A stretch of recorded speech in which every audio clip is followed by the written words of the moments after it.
Good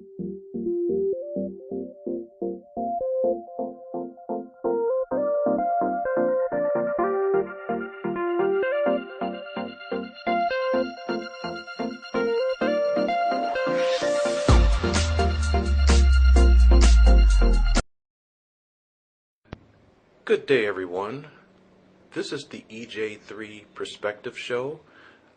Today's episode is I'm going to touch briefly on the protest and uproar over the decision in the St. Louis officer Stockley, who was acquitted for the murder of a suspected drug dealer.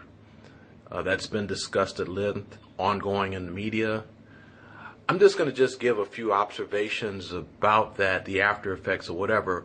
One thing I would say interesting enough is that even though the violent aspects of the aftermath or whatever, I mean, while it's certainly understanding, in terms of the anger associated with such a mind-boggling decision, though this decision is mind-boggling but not surprising to me,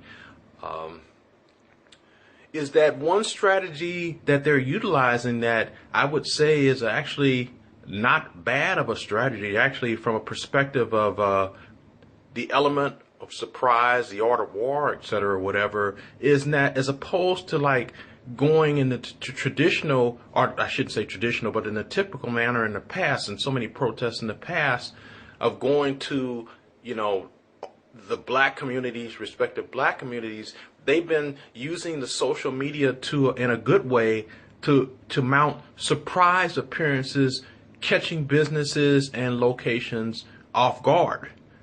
And, as opposed to destroying their property, destroy some of the other businesses. So, I mean, if you're going to say that, I'm not saying that that's good, but it's better, obviously, than, destroying your own neighborhood.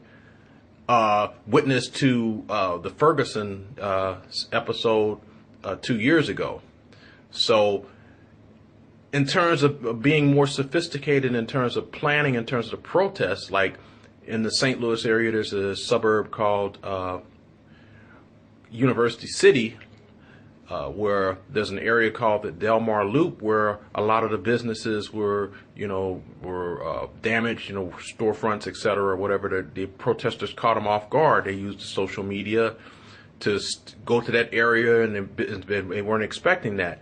And like the first night, I mean, when they went to an area, Maryland Plaza, Central West End in St. Louis, Missouri, that's where the current mayor Cruson resides, and that whole episode of thing. So, I mean, that's one way of doing it. Now, there should be some follow-up where a more organized and sustained boycott, in my opinion, nature should be utilized. That would be the harder thing to do if that was going to be something that was going to be implemented. Now, the most, I would say the best model to compare that was successful was way back for like 50 years ago, was the Montgomery boycott in Alabama. Now, the dynamics were different. There was much less social media, much less things that would tug at our attention, because we're a short span society. I've kind of touched upon that in another video. So it's hard to sustain stuff, even for a righteous reason, because, this is an instantaneous media age, et cetera, et cetera. So with the boycott, and also with the Montgomery boycott, there was more of a heavy dependence on the bus system there, by the large, predominant customers utilizing the Montgomery boycott were black. Heavily black. And so even with that, it took a year for heavy sacrifice, strangers, driving others to work, people walking to work or whatever. Bottom line is that, it would be kind of hard for people to, in this era, to sustain, I believe, that type of sacrifice today, over a period of time, for a year. Sometimes it's hard to do it for a week, before the next incident or whatever comes through. So anyway, that's my view in terms of that. So just briefly in terms of my observations about it, like the comments, 2 comments by that judge, since the Stockley opted to have his case done by a judge, is that the judge made a comment like, the Stockley said, and excuse my French, I'm going to quote him, paraphrase it in full, that he said to his partner during the chase that was on the dash cam camera, we're going to have to kill this motherfucker. Then, when he talked about, when he rendered his decision, he says something to the effect of, when people, many times people say things, when they've been stressed out or under stressful situations, but they don't act upon them. Now, I don't know about you. I mean, that's true. A lot of us have dealt with stressful situations, have had differences with people that, really pissed us off, to be blunt about it or whatever. But I don't think the average person that has a gun, and certainly not an AK-47, is going to say that we're going to go and kill this motherfucker, hit him, So, and be some in some law enforcement capacity too, as opposed to just quote unquote venting.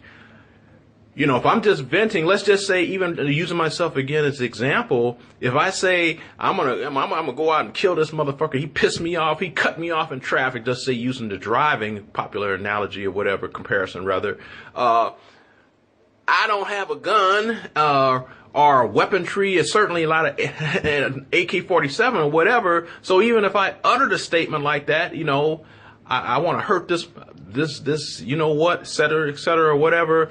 That's when you could say that you're venting. But when you're actually, if I was a police officer, under the same circumstances, I'm with my partner, we're chasing after somebody, and I say, with the way it sounded like a very sincere statement, that I want to kill somebody, then I would tend to believe that, that's, if that person was found or stopped or whatever, they're going to be killed. And that's what happened.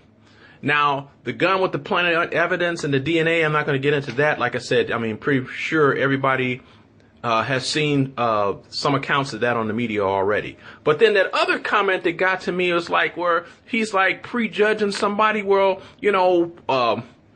even though there was no DNA evidence with the gun, just to bring this up or whatever, the judge said, quote unquote, paraphrasing somewhat, that, in his 30 years on the bench, he's never known of a drug dealer not to have a gun. Okay, so that's that.